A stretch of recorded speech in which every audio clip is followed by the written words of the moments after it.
వరలక్ష్మి వ్రతం అయితే వస్తుంది కదండి, చాలామంది తాంబూలం ఇస్తూ ఉంటారు. మీరు పెద్ద పెద్ద రిటర్న్ గిఫ్ట్లు ఇవ్వకపోయినా సరే మినిమం ఈ విధంగా ఇస్తే సరిపోతుందండి.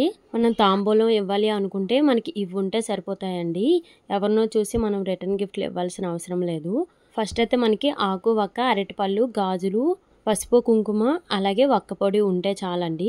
అలాగే 1 రూపీ ఉంటే చాలు. మీరు ఇవ్వాలి అనుకుంటే బ్లౌజ్ పీస్ ఇస్తే సరిపోతుందండి. 2 తమలపాకులు, వక్క, అలాగే కాయిన్, అరటిపళ్ళు, గాజులు, అలాగే నానబెట్టిన శనగలు ఇవ్వాలండి. మీరు వీలైతే మొలకెత్తు కూడా ఇవ్వచ్చు, లేకపోతే ఈ విధంగా ఇవ్వచ్చు. ఈ విధంగా ఒక కవర్లో పెట్టి ఇస్తే సరిపోతుందండి.